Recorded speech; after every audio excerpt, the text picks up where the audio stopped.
and another massive crit. We are now 2 for 2. The Arcane Archer is one of my favourite subclasses in BG3, and you can pair it really nicely with the College of Swords Bards. So let's go over it, level by level, combat tutorial, and all the items you could need. And we start with the Fighter. Now the Fighter will give you second wind, which means we can use a bonus action to heal ourselves up. Strength saving throw proficiency, Constitution saving throw proficiency, as well as proficiencies with pretty much every weapon and armour in the game. Now for your fighting style, we are going to take Archery, again a +2 bonus to our ranged weapon attacks. And then for your stat array, we're going to have 8 Strength, 16 Dexterity, 14 Constitution, 10 Intelligence, 10 Wisdom, 16 Charisma. If you're using the items I am, you can respec, set your Constitution to 8, bump your Intelligence up to 14, Strength to 10. I know Arcane Archer uses Intelligence, but the Bard uses Wisdom. Charisma, so we've got to pick and choose here. But if you are respecking, this is what I would go with. For your proficiencies, take what you feel like. Fighter level 2 is what we stick with next, and we take Action Surge. Immediately gain an extra action to use this turn. We take the Fighter to level 3 to get our specialisation, which is the Arcane Archer. This will give you proficiency in Nature and Arcana, as well as Arcane Arrow, the resource used to cast Arcane Shot. And then we gain some spells and cantrips. Now for a cantrip here, I would take Light, nice little utility spell. And then we gain our 3 Arcane Shots. The first one we're going to take is Banishing Shot. So we can use Abjuration Magic to potentially banish your target to the Feywild. On a miss, will not consume an Arcane Arrow. We're going to take the Bursting Arrow, so this will use Evocation Magic to make the arrow explode on impact, dealing force damage. And then finally we're going to take the Seeking Arrow, so this will possibly deal force damage and apply Fairy Fire. Okay, at level 3 is where we dip over to, just to get through the list, the Bard. Now we gain 2 spells at this point, so for me personally, I would take Vicious Mockery, and I would take Dancing Lights, or you could take Minor Illusion. For spells here, I would take Thunderwave, a great spell for pushing enemies off of beams, balconies, ledges, all sorts. Healing Word, Dissonant Whispers, and Fairy Fire. For an instrument, take what you feel like. And for your proficiencies, take whatever you feel like. Bard level 2 brings the Jack of all trades. So, your vast experience makes you more likely to succeed in any undertaking. Add half your proficiency bonus rounded down to ability checks you're not proficient in. You also gain Song of Rest, so you and your allies are revitalised as though you would have taken a short rest. We gain 1 more spell, so for this one, let's take Longstrider. Bard level 3 is where we get our specialisation. Now before that we gain 1 more spell, so we're going to take Hold Person, a great spell for battlefield control. And we're going to pair this very nicely with the College of Swords. So this will give us our flourishes, and this is really where the archer can come into play. Now ideally you could do this with crossbows, and you can have like 2 crossbows, and you'll get a huge amount of utility out of it. But for me personally, I like using the bow, but you could use either or. But the most important one we get is our Slashing Flourish for ranged. If I come down to here, attack up to 2 enemies at once, so you can pump out the damage here. We gain a fighting style, and for this one we're going to take 2 weapon fighting as we are dual wielding. And then for your expertise, take what you feel like. Bard level 4 brings our first feat. We gain 1 more spell as well, so let's take Dancing Lights. And then for a spell here, let's take Heat Metal, a great concentration spell to make enemies drop weapons if they're holding them. And what we're going to do is we're going to bump our dexterity up to 18. This will be the same regardless of if you're respecking to have your con at 8, or if you start from the start of the game. Bard level 5 brings the Font of Inspiration, so you regain all your bardic inspiration after a long or short rest. And improved bardic inspiration. The bonus gain from the inspiration is now 1d8. We gain another spell, so for this one let's take the Glyph of Warding. And then at this point we come back to the Fighter for level 4. Now this will give us another feat, and again regardless of if you're respecking or not, dexterity maxed out at 20. Fighter level 5 unlocks our extra attacks, so you can now make 2 attacks in 1 round. Fighter level 6 brings a new feat, so for this one we are going to come all the way to the bottom, and we're going to take Sharpshooter. So ranged weapon attacks do not receive penalties from high ground rules, and ranged weapon attacks you're proficient with have a -5 to their aim, but deal an additional 10 solid damage It's the great weapon master of the crossbow, or the short bow I should say. And then finally, fighter level 7, we gain another arcane arrow. We gain magic arrow, so our ranged attacks are considered magical to overcome resistance. And curving shot, so when you miss with a magical ranged attack, you can use a bonus action to attack the next closest target with the same attack. We gain one more spell, and for this one we are going to take the grasping arrow, do an additional 2 to 12 poison damage, and affect an enemy's movement speed. Okay, so as a quick demonstration, as you'll see here, we have our bardic inspiration. So if I was to come into our slashing flourish ranged, attack up to 2 enemies at once, you'll see we can target Lae'zel, and you'll see we do some big damage. However, if we were to switch out to our dual hand crossbows, which I believe are all the way down here, we'll put these both in, just like that. If I was to target Karlach, for example, and do my slashing flourish ranged, you'll see you still do 2 shots, and you can still do your bursting arrow with the hand crossbows, just like that. So you could use dual hand crossbows, or you can use the actual bow. Choice is yours here. Okay, so let's go over our equipment, and we start with Savarok's Horned Helm. So you gain dark vision up to a range of 3 meters or 15 if you already have it. And the critical number we need to roll is now reduced by 1, bringing us to 19. We can't be frightened or afflicted with emotion altering conditions, and we gain a constitution saving throw +1. For a cloak, I like the Cloak of Displacement. This will basically activate at the beginning of your turn, giving attackers disadvantage on you. The Disintegrating Nightwalkers, so we cannot be enwebbed, entangled or ensnared, cannot slip on ice or grease, and we gain Misty Step. The Armour of Agility, this is a really good medium based armour, gives us a saving throws +2 and exotic materials, meaning we can add our full dexterity of +5 to our armour class. We're going to pair this with the Hell Dust Gloves, so we gain a +1 bonus to our spell attack rolls and spell save DC, and our weapon attacks will do an additional 1 to 6 fire damage. We're going to take the Shifting Corpse Ring to give us invisibility and blur, the Caustic Band to deal an additional 2 acid damage, and the Amulet of Greater Health. This will bring our Constitution to 23 and give us advantage on Constitution saving throws, meaning we've got a high chance of maintaining our concentration on things like Hold Person. For weapons, we are going to take the Ambusher, a +1 to our initiative rolls, and in combat, if we attack an enemy that hasn't taken a turn yet, we'll do an additional 1 to 6 necrotic damage. In our offhand, we're going to take Bloodthirst, another improved critical, so this now brings our critical number down by 1 again to an 18. And we pair that with the Deadshot, another improved critical, so once again reduced by 1, so now we need a 17 to get a crit. And Keen Attack, we double our proficiency bonus when rolling ranged attacks with this weapon. So that is the build, let's go check it out. Okay, we're in combat, and as you can see we're top of the turn order alongside our rogue, so let's start doing this.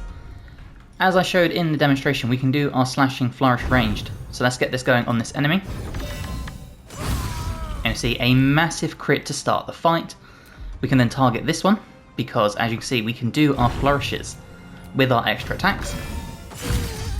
And another massive crit. We are now 2 for 2, and we can action surge. We action surge, we can come back in here with another slashing flourish, say on this enemy. And as you can see, big kill shot there, and we can just take a normal shot, and in 1 round we have killed 3 enemies. This still leaves our bonus action, so we could heal up, we could Misty Step, we can even now run in with our offhand and land another crit. What a crazy first round. But of course we are still an arcane archer, so let's do some of our arcane shots, and we'll do a banishing shot. As you see, the enemy has completely disappeared. This means with our bonus action we could, when I can find it, we can Misty Step to some higher ground, say like here. And we can focus on this enemy now, and we could throw out our bursting shot. And we landed another crit. You see the enemy is still banished. And because we're displaced, the enemy has disadvantage on attacks against us. Which is really useful, because then what it means, we can come in here And we'll just do some regular attacks so you can see the base damage output. You'll see it's not too bad, but it's landing these crits that do the bulk of the damage. And of course, because why not, you still have your bonus action, you could do things with your offhand, such as that. But of course, being what we are, we can still come in here, do our slashing flourish ranged, hit both our strikes, and 2 big crits that time. And that really is how easy this fight is. And what's really cool, we didn't need to use any of our spells, we still have a bunch of our arcane shots available, we didn't use any spell slots, and we can come in here with our Song of Rest, meaning we saved our short rest, and we've got all our bardic inspiration back, meaning we can jump straight back in with some slashing flourishes. Barbarian is my favourite new subclass in patch 8, but did you know you can make it even better with one very simple multiclass? So let's go over it. We're going to level by level, combat tutorial, and all the items you could ever need. And of course we start with the Barbarian at level 1. This brings Rage, so deal 2 extra damage with melee, improvised weapons raise, and throwing. We gain resistance to physical damage and advantage on strength checks and saving throws. You also gain unarmored defense, so while not wearing armor, you add your constitution modifier to your armor class.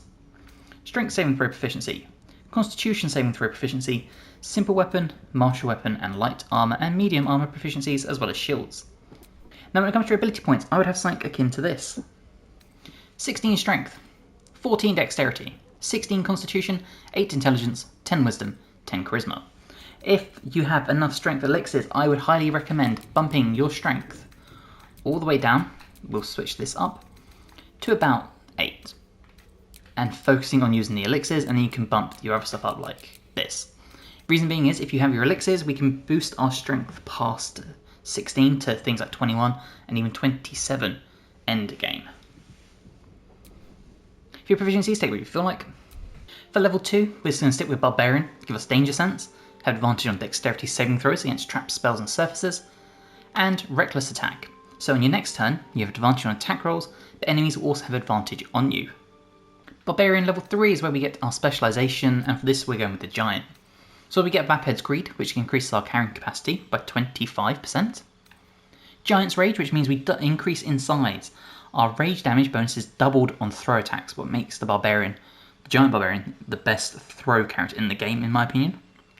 We also gain resistance to physical damage and advantage on strength checks and saving throws, and Dermatology as a cantrip. Barbarian level 4 is where we get our first feat, and for this one, we're going to take Tavern Brawler. Now you might be thinking, why aren't we taking like the ASIs? Tavern Brawler I just think is much better to take early on. We can make an unarmed attack, use an improvised weapon or throw sight. Strength modifier is added twice to damage and attack rolls. And by this point, you should have enough to be able to respec with weathers, to boost your strength down to 8 and just use strength elixirs and get it to 21. What this also means is you could put your constitution to 17, and if you choose to, for role-playing purposes, use the Hag's Hair. Barbarian level 5 brings extra attack, so if we make an attack with our action, we can follow up with an extra one. This also works for throwing our weapon. Fast movement, so we've increased our movement speed by 3 meters while not wearing heavy armor. And boots to the giants, so kick a target away. Your chances depend on your athletics and are higher if you're hidden or invisible, which is why multiclass into rogue pays off really well. Barbarian level 6, we gain an additional rage charge and elemental cleaver. So until the end of your rage, you can deal an additional acid, cold, fire, lightning or thunder damage and gain the thrown property. If thrown, it will immediately reappear in your hand, meaning you could use things like Baldur's Giant Slayer or the Sword of Chaos, and you can throw it and it will come back to you. I'm sticking with the Lightning Jabber, just because I like it does extra damage when you throw it, and if you choose to, obviously it will help shock enemies. Now using Elemental Cleaver will actually not use an action or a bonus action, so you can freely switch between damage types as and when need be. Barbarian level 7 brings Feral Instinct, so you get a +3 bonus to initiative and cannot be surprised. Barbarian level 8 brings our next feat, so for this one I would personally come all the way to the bottom and I would take Savage Attacker. When making melee weapon attacks, you roll your damage dice twice and use the highest result. Very, very helpful. We aren't just going to be throwing, sometimes we are just going to have to use melee, and this helps. And then for our last 4 levels, we multiclass into the Rogue. Now obviously I would recommend taking things like athletics and acrobatics, that sort of thing. as well as for your expertise.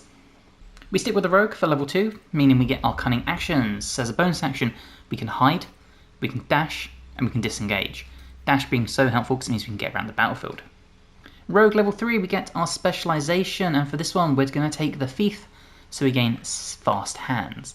Gain additional bonus action, meaning we can do 2 kicks in 1 round. And second story work. You've mastered the art of falling and gain resistance to falling damage. And then our final level, rogue level 4, we gain another feat. You could take the ASI and bump your constitution up to 19 or 20 if you use the hag's hair. Me personally, we're just going to take Great Weapon Master for those chances where we are within melee range. Okay, let's go over our gear, and we're going to start with the Bone Spike Helmet. This means when we rage, any hostile creatures within 3 meters of us must make a Wisdom saving throw, or they'll take 2 to 8 psychic damage and half if they make their save. Now, obviously this is basically just free damage for raging. We're going to take the Cloak of Displacement to give enemies disadvantage on us until we get hit. The Disintegrating Nightwalkers, so we have Misty Step. We also can't be enwebbed, entangled, and snared, and can't slip on ice or grease. I'm going with the Graceful Cloth. You could also use the Bone Spike Garb. I just like the Graceful Cloth because we gain the +2 to Dexterity and more jump distance. Now for gloves, I think the Helldust gloves are amazing. The reason being, your weapon attacks do an additional 1 to 6 fire damage. Your unarmed attacks do an additional 1 to 6 necrotic damage and can possibly inflict bleeding. What's so good about this is your kicking counts as an unarmed attack, and your lightning jabber counts as a weapon, so you actually benefit from this every round. For a ring, we're going to take the Killer's Sweetheart, so when you kill a creature, your next attack will be a critical hit, once per long rest. The Ring of Regeneration, so at the start of our turn, will heal up for 1 to 4 hit points. The Amulet of Baal, so on a hit, inflict bleeding upon targets that have maximum hit points, meaning you can spread your damage around and instantly inflict bleeding on 3 to 4 different people in your first round. And then the Lightning Jabber, as I said, on a hit, possibly shock your target. When launched at a target, deal an additional 1 to 4 lightning damage, and it's a great weapon to just throw. Okay, next thing we need to do, we need to pop our Strength Elixirs. Now obviously, the Hill Giant Strength is the one you'll be most common with through most of the game. And at end game, we use the Elixir of Cloud Giant Strength. So if we check out our items, you'll see 3 to 18 damage. If we pop our Strength Potion, we go up to 12 to 27. So make sure you're using your Elixirs, and there we go. So let's go find some combat and check this out. Okay, it's time for us to start this combat, so let's get going. We are going to make our first strike against Sparks here. There we go. You can see the damage we just did, as well as the bleed. Now, if we were to come a little bit more central, we're going to Giant's Rage. You'll see all the psychic damage these guys took. We're then going to turn Elemental Cleaver. This is what will allow your item to reappear in your hand. This is so important to trigger on round 1 before you do any other attacks and start throwing your weapon. So for the sake of it, we're going to take Thunder. And now let's spread some damage around. So we're going to throw our Lightning Jabber at the Barbarian here. In fact, no, we're not, because it's going to hit the thing here. Let's throw it at... Can we throw it at you? No. Let's throw it at you. And there you go, you see all the damage we did, as well as bleeding. And that still means we can kick. So, you'll see the necrotic damage on our kick there. And what it means is we used 1 bonus action to rage, 1 bonus action to kick, 2 attacks in this round. And there you go, you see the bleed coming in there. And the Cloak of Displacement doing us a favour by making us unhittable on the first hit. And there you go, you see even missing big old sneak attacks. And this really can be a proper one-man army of a build, as you can see here.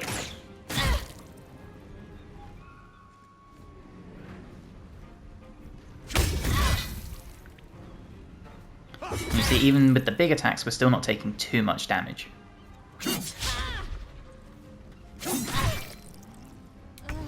Now you see the Ring of Regeneration kicked in, and we're going to start off by clearing some space for us. Just like that. And then we're also going to kick this guy here. In turn, this has now freed us up that we can throw our Lightning Jabber once again. Throw at good old Sledge here. And there we go. And if we come over here a little bit, we can now throw our lightning jabber at this enemy and hopefully inflict some bleed. There you go. Now, as you can see, that is our whole turn, but that's okay.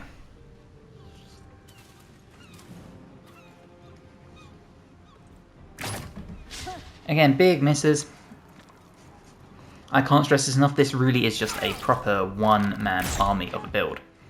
The damage you take is so minimal. If you have this with a cleric, then truly you can be really unstoppable. You could take something like tough as well to boost your hit pool even further. But even with a crit, we're only taking 17 damage and then a big miss. And that's the fun of this build. Every time an enemy gets close to you, you just kick them away to give you the space to then throw your lightning jabber as much as you need to. Like that. And then like this. And it will just keep bouncing back to you.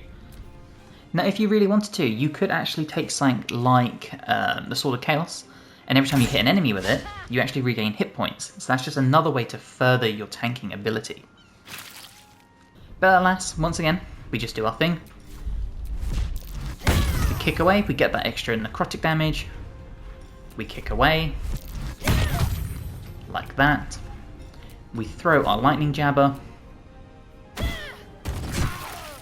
And then we start closing the distance over here. Time to press ahead.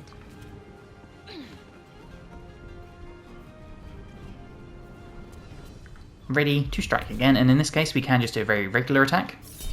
Turn on our Executioner's Ring. And a massive crit as well as the bleed.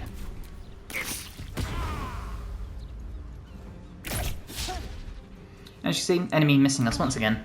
And this is where the barbarian comes in the most helpful, because you can end fights early by kicking enemies into the abyss.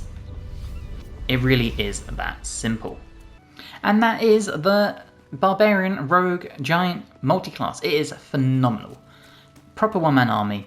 Obviously if you have a team and you can do healing and whatnot, and you're not the sole target, you'll do even more. If you wanted to pair it with things like tough and stuff to boost your health pool, you can. But overall, you can just tell it's just such a phenomenal class. You can spread lightning damage, you can spread bleed, 4 attacks in a round. It doesn't get much better than that. Swarm Keeper and the Arcane Archer, two of my favourite classes in the Patch 8 Baldur's Gate 3. So we're going to multi-class them together, being the best archer we can possibly be. So let's jump over it, we're going to go level by level, comment tutorial on all the items you could ever need. And we start with the Ranger. Now the Ranger will give us strength saving throw proficiencies, dexterity saving throw proficiencies, simple and martial weapon proficiency, light armor, medium armor, which is what we will be using, and shield proficiencies. We get to pick a favoured enemy, and for me, I like the Bounty Hunter first. Proficiency in investigation is always nice, and creatures you hit with ensnaring strike, either ranged or melee, have disadvantage on their saving throw. This is really helpful early game. When it comes to a natural explorer, I would start with Wasteland Wanderer Fire. Whenever it comes to any ranger, I always just take the Wasteland Wanderers to get those resistances.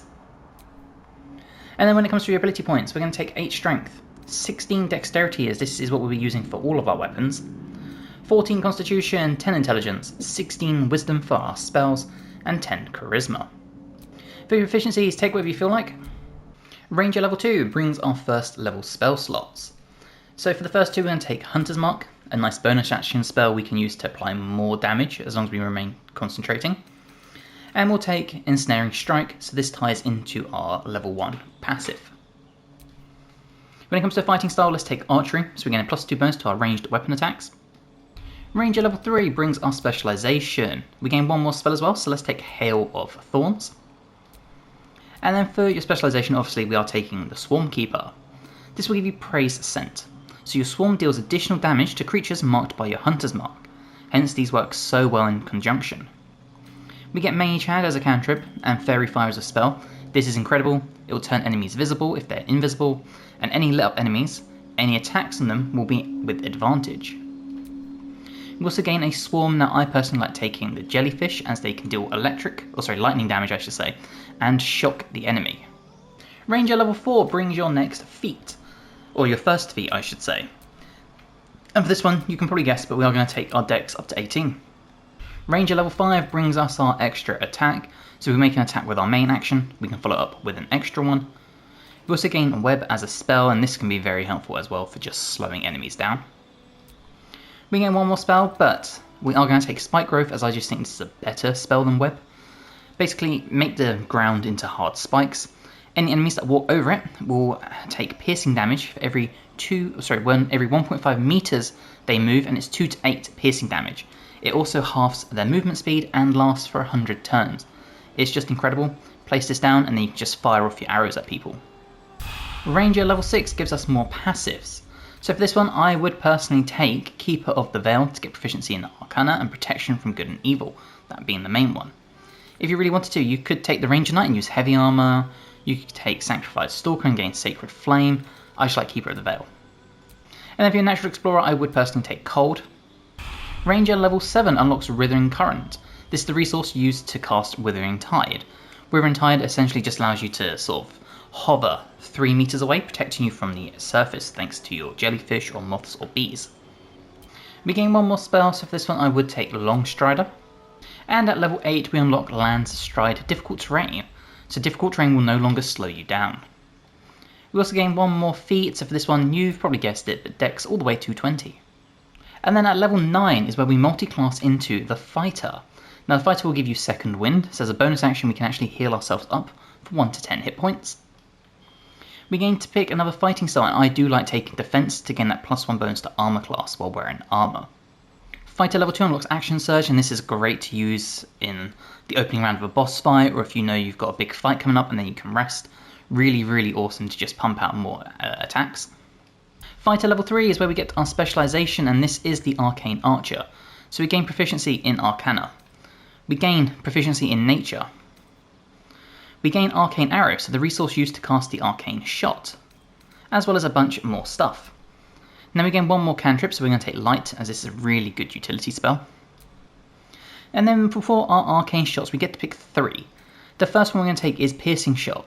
This will essentially go through all enemies in a straight line. They must succeed a saving throw, or they'll be dealt an additional 1 to 6 piercing damage. And this is incredible. I love this one. We're going to pair this with the Seeking Arrow.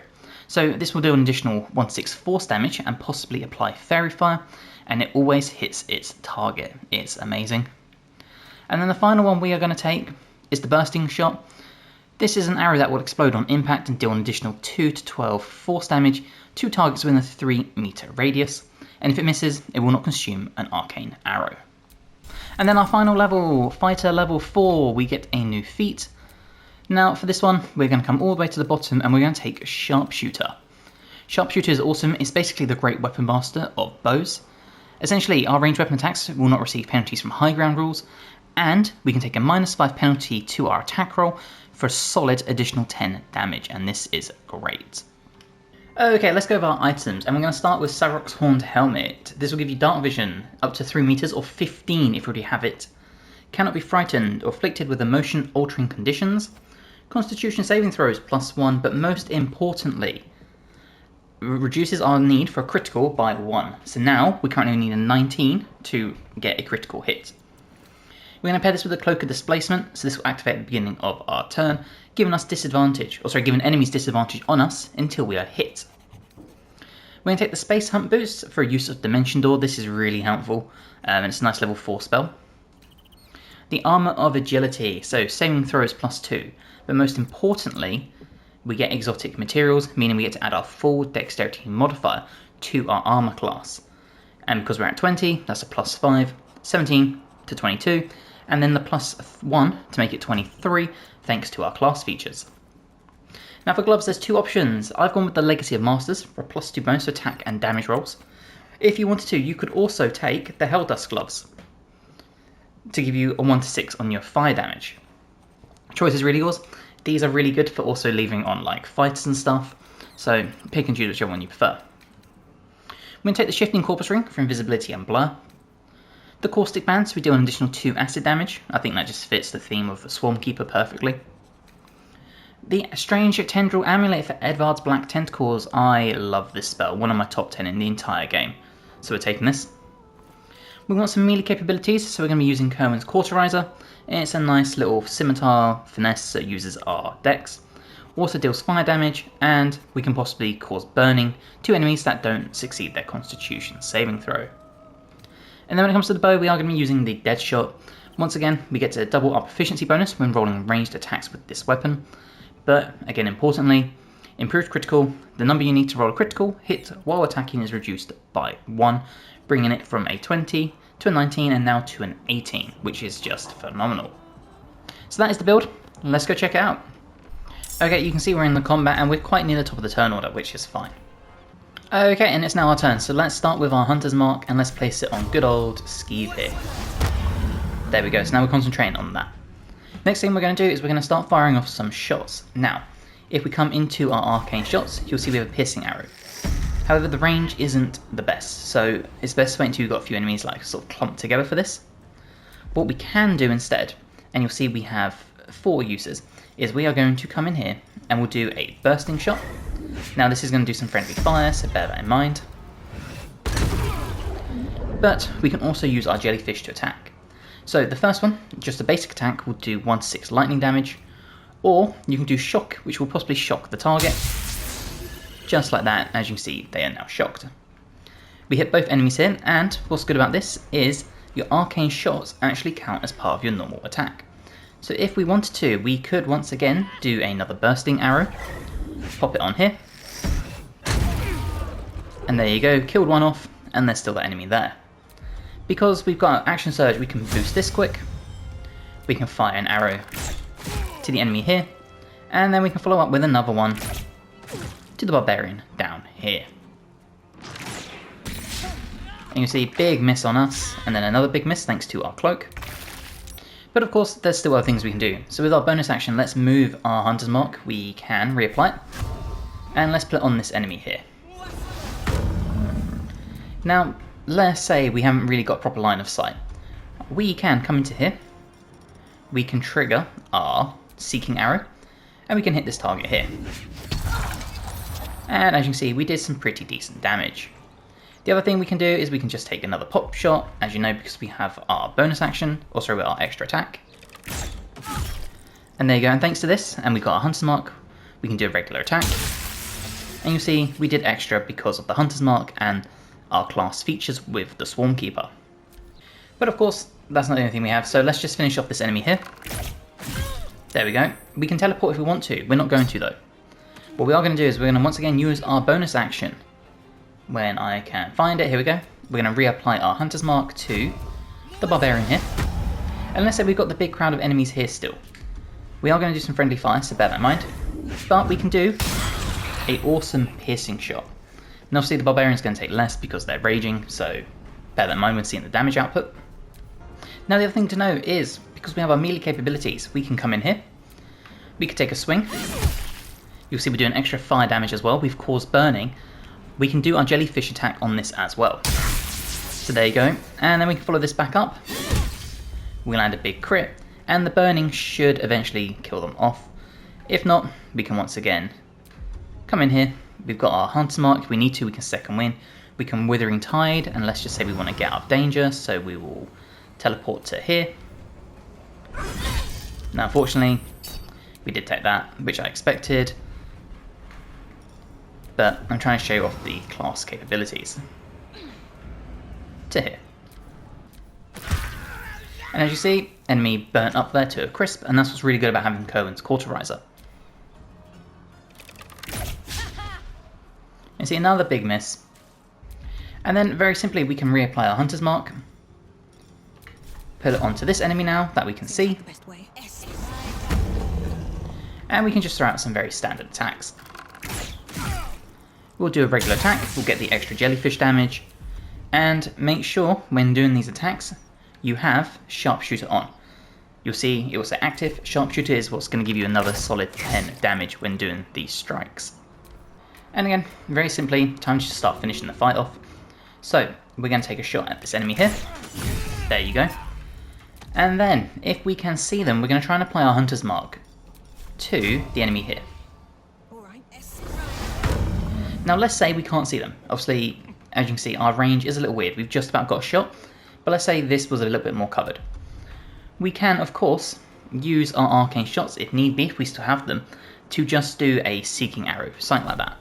Luckily, we have a pretty good shot from here, and of course we can use our jellyfish to shock, which worked, and if we check out shocked by going to examine, you will see has disadvantage on ability checks and saving throws using dexterity and cannot take reactions. So this is really good. You can get your jellyfish to shock an enemy, especially if you're within melee, and then you can Withering Tide away if you need to. But at this point, it really is just as simple as just finishing the fight, using your jellyfish to deal extra damage, and taking the shots when you need to. Now bear in mind, if we come into here, you will see we used one spell slot, and all our arcane shots, and one of our Withering Tides. If we short rest, you get your arcane shots back, but that is it.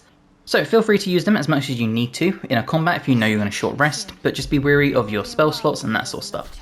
That's why I really just like focusing on Hunter's Mark, and also if you need to throw out like Spike Growth you can, that sort of thing. And the fighter always mix really well together, I think, but you can mix the Swashbuckler with the Battlemaster to just be a total like roguish, disarming, like battlefield controller. So let's go over it. Level by level, commentary on all the items you could ever need. We'll of course start with the Rogue. This will give you dexterity saving throw proficiencies and intelligence saving throw proficiency. We gain simple weapons, hand crossbows, long swords, rapiers, short swords, light armor proficiencies as well. When it comes to ability points, we want 8 strength, 16 dexterity, 16 constitution, 10 intelligence, 10 wisdom, 14 charisma. Charisma is what will affect the flick of the wrist, so bear that in mind. For your proficiencies, take what you feel like you need for your playthrough, and the same for your expertise. Level 2 brings us some cunning actions. This means we can use our bonus action to hide, dash, or disengage, core to the Rogue. Rogue level 3 gives us our specialization, which is the Swashbuckler. What's really good about this is, number 1, we have fancy footwork. So if you make a melee attack against a target, that target can't make opportunity attacks against you for the rest of your turn. Meaning you can jump in, attack, jump straight out. Basically like mobile without having to take the feet. And a rakish audacity. You gain a +2 bonus to your initiative, boosting us up the turn order. This will scale your rogue level. You no longer need advantage to trigger sneak attack as long as you're within 1.5 meters of the target and don't have disadvantage. This means you can throw out sneak attack even easier than before with your melee weapons. Rogue level 4 we get our first feat, but more importantly we get our dirty tricks. We get Vicious Mockery and Santos, both are really good. Santos is good for blinding enemies. But Flick of the Wrist is amazing because you can possibly disarm the target and then gain advantage on your next attack. This is just incredible. For your feat, we are going to boost our dexterity to 18. Now at level 5 is where we multiclass over to the Fighter. And the Fighter is awesome when I find it, because we gain a fighting style. And for this one we are going to take 2 weapon fighting. When you make an attack with your offhand weapon, you can add your ability modifier to the damage of the attack. At Fighter level 2 you gain an action surge, meaning we can get another whole round of attacks in. Really, really solid stuff. At Fighter level 3 we gain our specialization, and that is the most important part of this build. And we're going with the Battlemaster. This will give you your superiority dice. These are kind of like sorcery points, but a little different, but they allow you to basically do your passive, which are your maneuvers. Now for your passives, I would personally take Disarming Attack. Really good, say if your Flick of the Wrist doesn't work, you have this as a backup to disarm enemies. And then I would come to the bottom, and I would take Trip Attack. Really good for knocking enemies prone, and obviously the target has to be larger or smaller, but this will also deal an additional 1 to 8 damage. And then Riposte. So when a hostile creature misses you with a melee attack, expend a dice to retaliate with a powerful strike. This will also deal an additional 1d8 damage. So these attacks are really powerful and can really help you control the battlefield by making enemies prone or drop their weapons, all sorts. Fighter level 4, we get our second feat. Now for this one you probably guessed, but we're going to bump our dex to 20.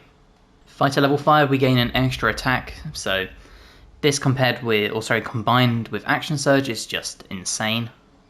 Just bear in mind when it comes to your extra attack, you can only do sneak attack once per round. So you won't be able to do sneak attack on your extra attack as well, so just so you know. But that brings us to Fighter level 6 where we gain another new feat, and for this one we're going to take Dual Wielder. So this will allow us to dual wield 2 weapons even if they aren't light, but more importantly, a +1 bonus to our armor class while we're wielding melee weapons in each hand. Fighter level 7 brings us another superiority dice as well as 2 more passives. So for this one, we're coming to the bottom, we're going to take sweeping attack. Swing your weapon a rapid arc to attack multiple enemies at once. Incredible for pumping out a bunch of damage.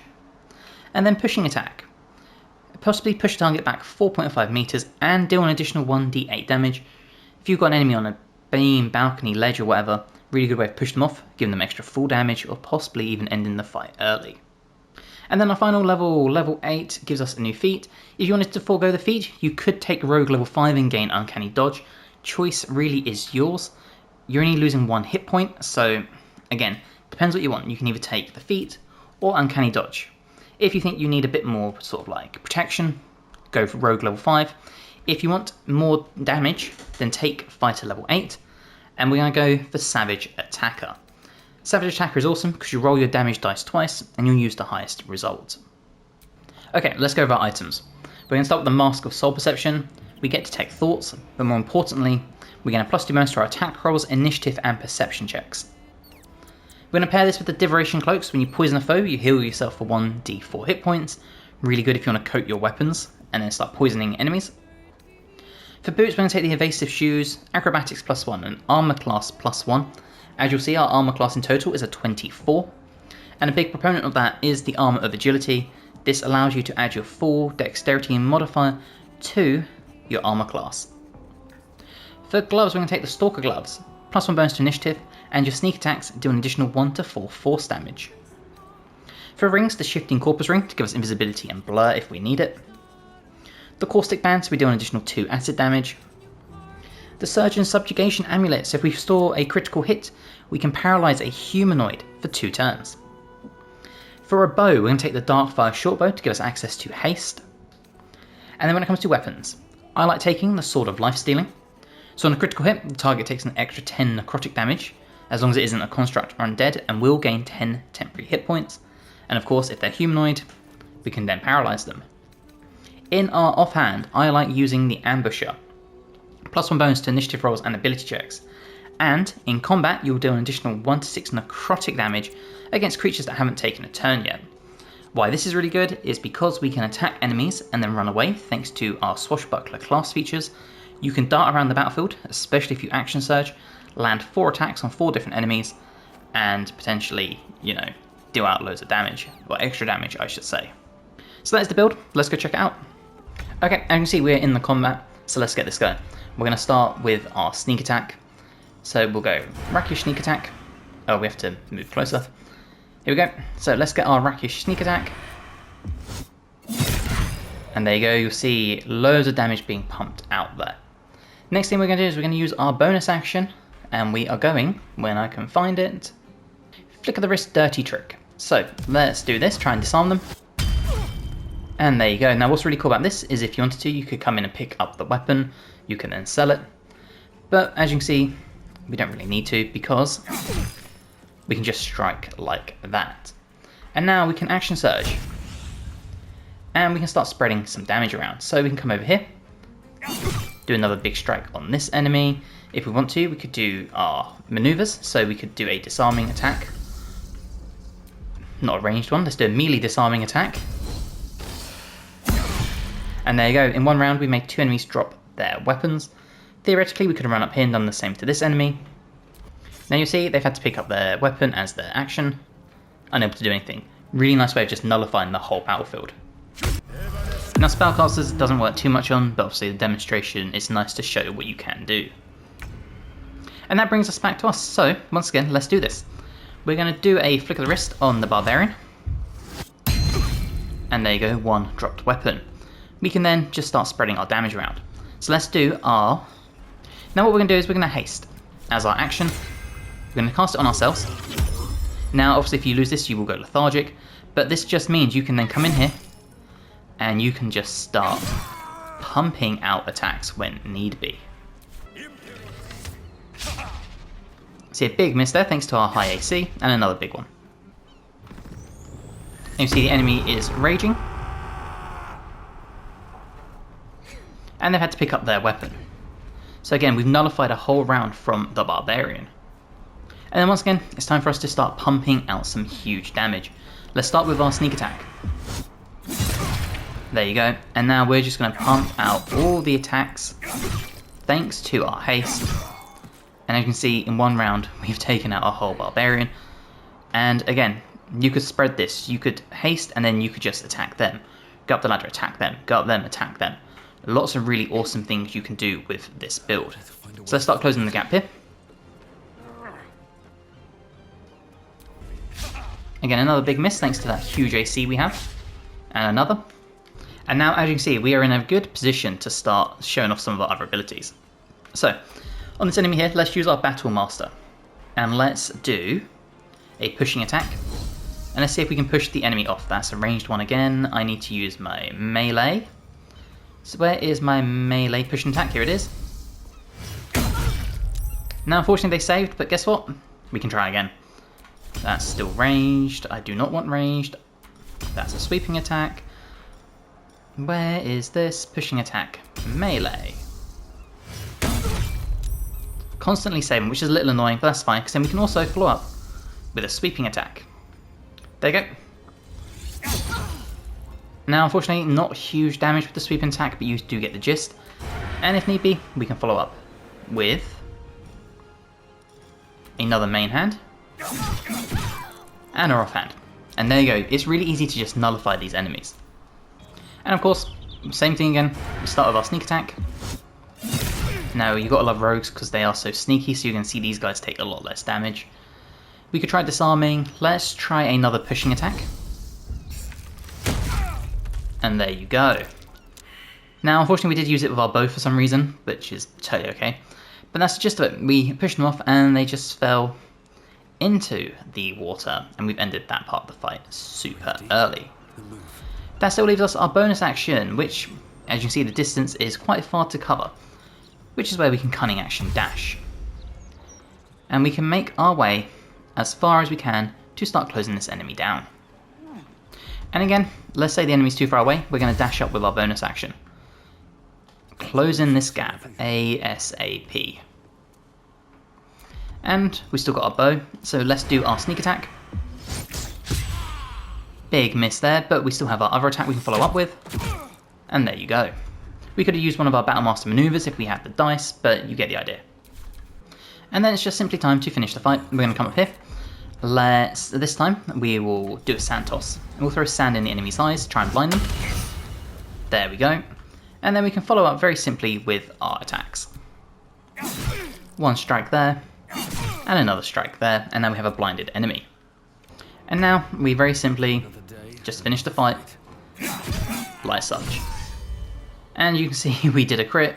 We'll just do our sneak attack so you can see the max you could have done. But essentially, it's really that easy. You get to just run around the battlefield, you get to disarm enemies, trip them up, push them off of ledges. If you have this combined with like a battlefield controller like the Glamour Bard, who can just totally nullify enemies and have them paralyzed, you can do so much damage. The necromancer is often a sort of class, subclass, whatever, in any RPG that people just love, myself included. But patch 8 makes the necromancer even better. So this is the ultimate necromancer build you need for Baldur's Gate 3 with the final patch 8. Let's begin, and we start with cleric level 1. Now this allows us to take the death domain. What it will also mean is we gain a bunch of other stuff. For example, we will have our level 1 spell slots, our domain spells, wisdom saving throw proficiency, charisma saving throw proficiency, simple weapons, morning star, light armor, medium armor, which is what we're going to be wearing because what better way to protect ourselves, and shield proficiencies with this build. Now when it comes to your cantrips, when you first start this, you're not going to be able to take Toll the Dead. So pick any spells, but you want to take Bursting Sinew, Guidance, and then in this third slot, just take whatever for now. And that will allow you to take the Death Domain. The Death Domain will give you Reaper, so your necromancy cantrips that target only one creature can target an additional one. Instantly a really good first level ability. We'll also gain martial weapon proficiencies, we gain false life, ray of sickness, and we get to pick a cantrip. Now for this to work properly, make sure you take bone chill here. If you take Toll the Dead, you cannot take bone chill again. So come in here, take Bone Chill, go forward, and then make sure you go back and you'll see Toll the Dead is now available to pick as a cantrip at the start. This will allow you to have Toll the Dead, Bursting Sinew, and Bone Chill. Very important. Now as we go through, for your deity, take whatever fits your roleplay. Choice is yours. And it comes to your ability points. Now, if you're starting from the start of the game, I would have this. 8 Strength, 10 Dexterity, 14 Constitution, 16 Intelligence, 16 Wisdom, 10 Charisma. If you are using my item guide and respeccing at the end of the game, you're going to want to switch your Constitution down to 8 and probably put the rest into Dex to help your initiative. What I will say here is if you are respeccing, or if you're taking this from the start of the game, the feats you take are going to be the same regardless, so you don't need to worry. This will only affect you based on what your sort of part in the game you are, so just bear that in mind as well. For your proficiencies, take whatever you feel like. And then at level 2, we're going to multi-class into the Wizard. Now you probably guessed because the Wizard has the Necromancy school, that is what we're going with. For your cantrips, I would personally take the following. I would take Firebolt, and I'll take Ray of Frost. Obviously, for me, Cold and Necrotic really go well together. Fire, just because why not. And then Light, because this is a really good utility spell you can use. When it comes to your first level spells, we're going to take Ice Knife. We're going to take Magic Missile. This is phenomenal from the start of the game to the end of the game. We're going to take Thunder Wave, a really good spell for pushing enemies off of balconies, beams, ledges, all that fun stuff. We're going to take Shield. This is, again, phenomenal, nice reactionary based spell to protect yourself. We're going to take Burning Hands and Chromatic Orb. Now you might be thinking, why aren't we taking things like False Life or Ray of Sickness? We already have them. So just be careful of what you pick here, because a lot of these spells you will already have. At level 2 we stick with the Wizard, and we're going to take, obviously, the Necromancy School. So this gives you Necromancy Savant. Learning Necromancy spells from scrolls costs half as much, becoming 25 gold pieces per spell level. And don't forget the Wizard can learn spells from scrolls. We also unlock Grim Harvest. Once per turn, if you kill a creature with a spell, you gain hit points equal to twice the spell slot level used, thrice if it's a Necromancy spell.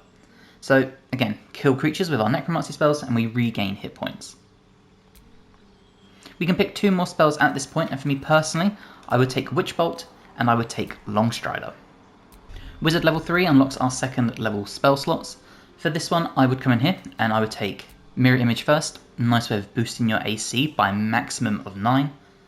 And then we're going to take Hold Person, a great way to control a battlefield and let your summons do some big damage.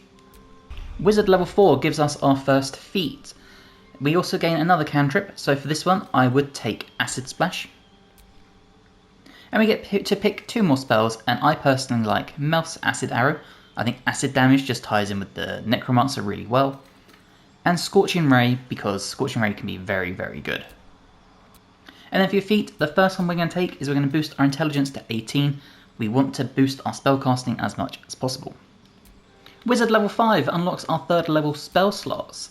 For this, there are 2 very obvious answers. The Glyph of Warding is phenomenal. One of my favourite spells in the game. I talk about this on most builds because I always take it. Usually, place it on the ground, enemy walks into it, it will trigger. In this, you can place it on top of a bunch of enemies, and then it will trigger at the end of your turn like a bomb. It's amazing. And we're going to take Counterspell, because what spellcaster isn't complete without Counterspell to control the battlefield?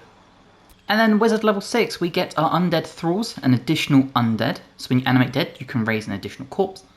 And Better Summons. They have additional hit points equal to your Wizard level, and your proficiency bonuses added to their damage.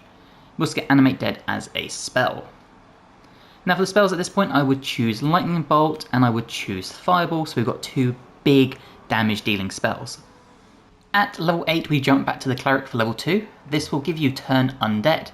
So you can pray to turn all undead that you can see. We also gain Channel Divinity, Touch of Death. When you hit a creature with a melee attack, you can use your Channel Divinity to deal extra necrotic damage. Now the reason we started with the Wizard for 6 levels, or I should say started with the Cleric, was to get armor proficiency. We then jumped over to Wizard because I feel like getting the summons first is more important. And then when we go to the end with the Cleric, we'll actually unlock the ability to ignore resistance to necrotic. You could do vice versa, you could do all your Cleric Cleric and then jump to Wizard, but I do think getting the summons first is the most important part. When it comes to your spellbook, we're going to take Shield of Faith to increase our AC by 2 for concentration, Guiding Bolt, Healing Word so we have a healing spell, Inflict Wounds because this is an amazing necrotic spell, especially for first level, that you can upcast to deal insane damage. And then Bane. Cleric level 3 unlocks 5th level spell slots as well as a bunch of other abilities. Now for a spell here, we are going to come in and we're going to take Spiritual Weapon, because this is a great little summon you can get. Cleric level 4 will give you your next feat, so for this one we're going to take Sacred Flame as a quick cantrip, and then we're going to take the ability improvement and we're going to bump our wisdom up to help our wisdom spells. If you wanted to, my other suggestion would either be something like a dual wielder, so you can take 2 staffs, or you could take like a sword and a staff, or I would take Resilient Constitution. However, if you're using the Amulet of Greater Health like we are, you don't need this. So we can put it into the Wizard. Or into Wisdom, sorry, not the Wizard.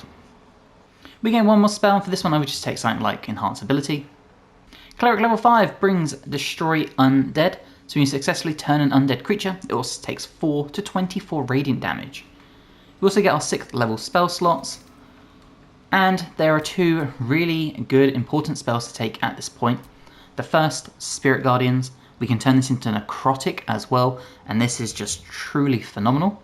And because we're going to be having concentration or constitution saving throw proficiencies, which will help our concentration, you could keep this up for the whole fight and just have enemies run into you, run into enemies. It's amazing.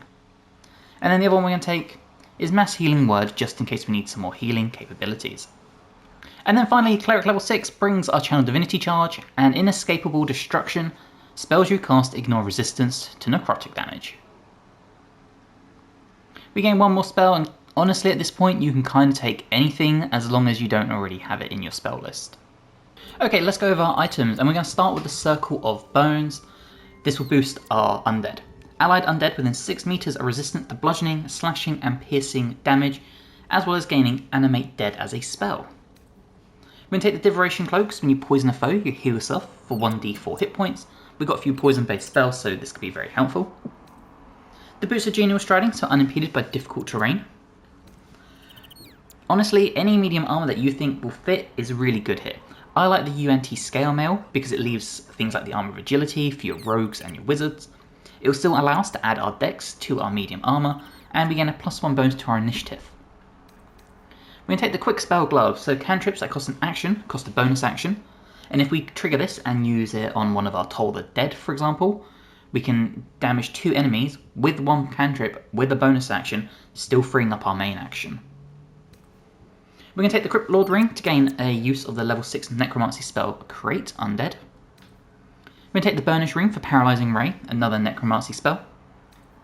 The Amulet of Greater Health sets our constitution to 23 and advantage on constitution saving throw checks. The Staff of Cherished Necromancy, the best staff for any necromancer build in the game. Creatures have disadvantage on saving throws against your necromancy spells. We get Life Essence Harvest, so when the wielder kills a hostile creature with a spell, they greatly absorb its energy and gain Life Essence until their next long rest.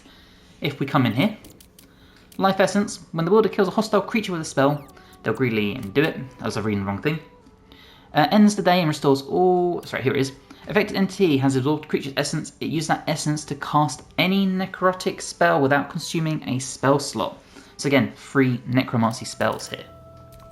And then pair it with a shield. I'm using Ketheric Shield just because you gain +1 bonus to spell save DC. I also like the Absolute's Protector. Now this obviously is less of a big shield, but you gain things like Fire Shield Chill. We receive all damages reduced by 1. You could even take shields that just don't really add anything and just boost your AC to +3, +4, whatever. Choice honestly is yours, but we are rocking a lovely 19 armor class.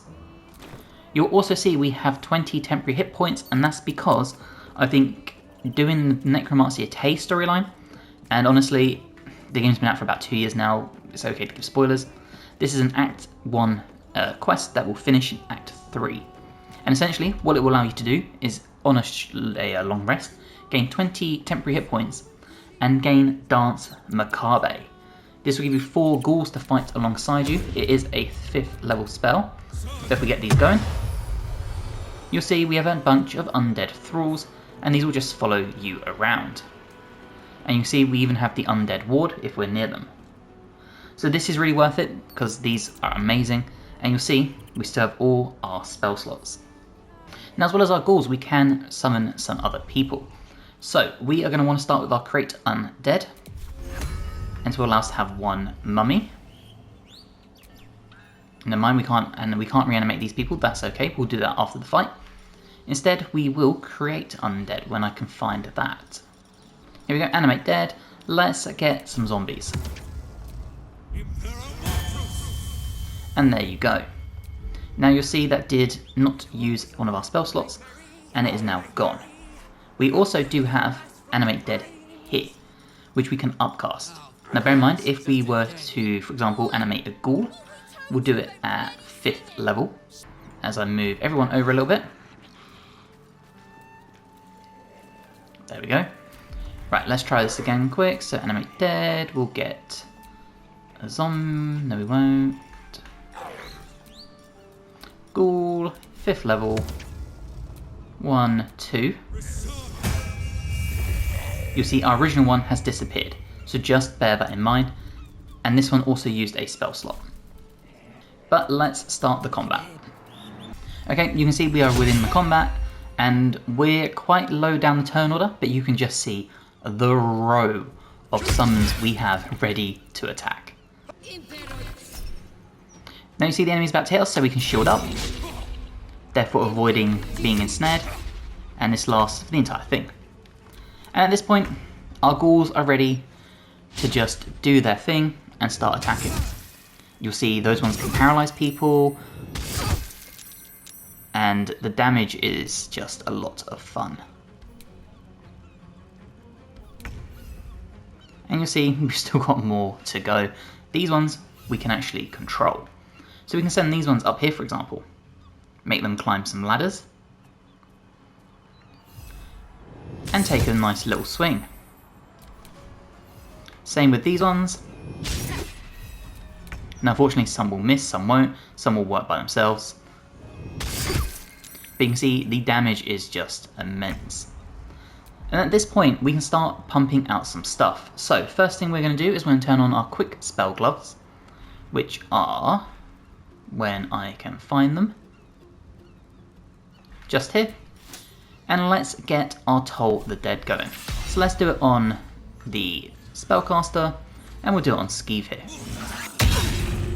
And as you can see, pretty decent damage. The next thing we're going to do is we're going to help out our summons as much as possible, and let's get a 4th level whole person going. So we'll hold them, and we'll hold them. And there you go. Unfortunately, 2 of them made their save, but 1 hasn't. But what you'll notice is now all melee hits on this character will be guaranteed critical hits while he is held. As our ghouls continue to just swarm the battlefield. And you see, enemy held there, enemy paralysed there. And the ghouls are really good at keeping other enemies busy. You'll see we made our concentration save as well.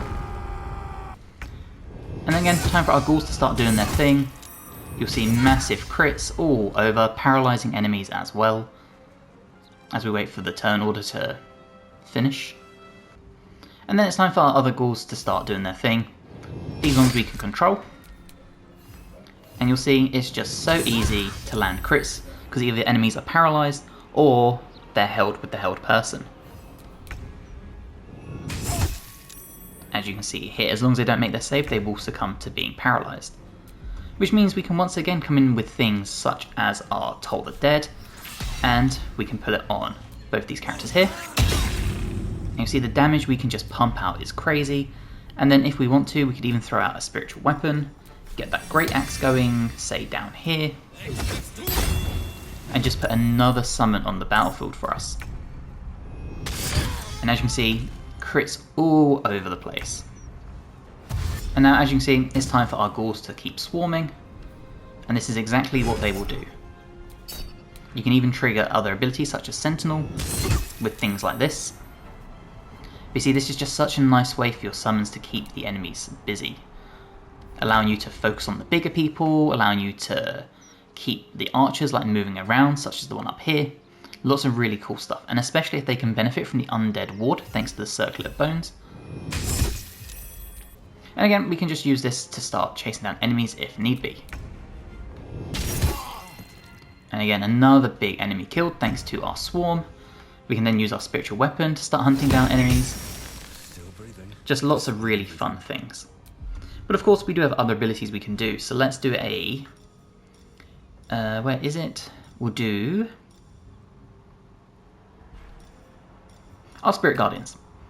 So let's get our Spirit Guardians with our radiant damage going. We'll do it. You can upcast if you want, I don't really see the point. And here we go, and let's just start running. You see they took 13 damage from that.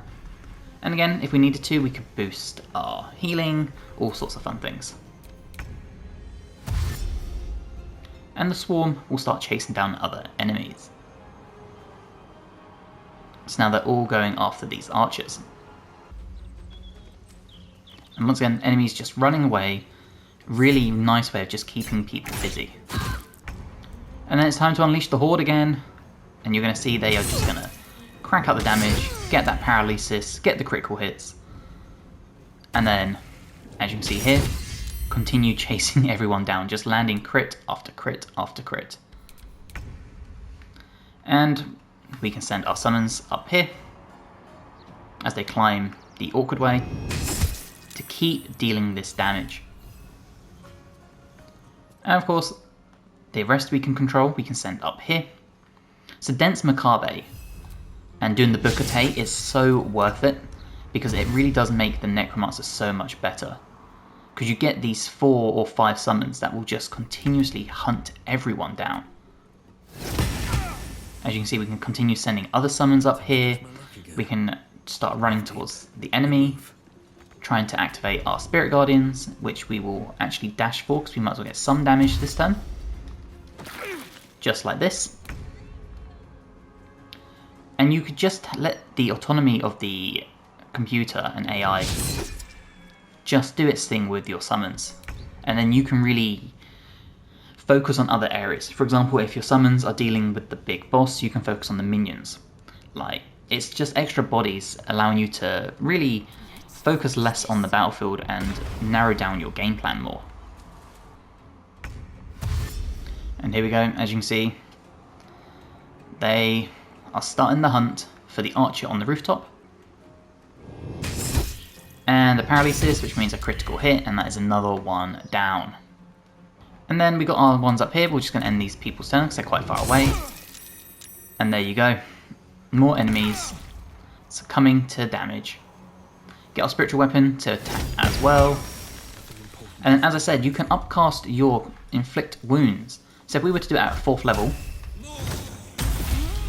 you'll see 33 damage and we gained 12 hit points from it. So as you can see, this is just a phenomenal build. You ignore all resistance to necrotic. Your minions can paralyze. You can hold person, meaning you can crit with every melee hit. It is just insane. We didn't use any of our channel divinities, none of that stuff. If we were to short rest, please note we do not get our spell slots back, but that's okay because we still have all our summons and we do still have arcane recovery. So I really hope you have enjoyed this build. If you have, let me know in the comments below and let me know what you'd change. Would you make it a melee frontliner? And instead of using a Staff of Chaos necromancy, use like the Sword of Chaos or something? Let me know, I'd love to hear from you. If you're not already, please like the video and subscribe to the channel for more. I've got more guides to Baldur's Gate, Dragon Age, Path of Exile, all the RPG goodness you could ever need. And hopefully, I'll see you in the next one. Bye guys.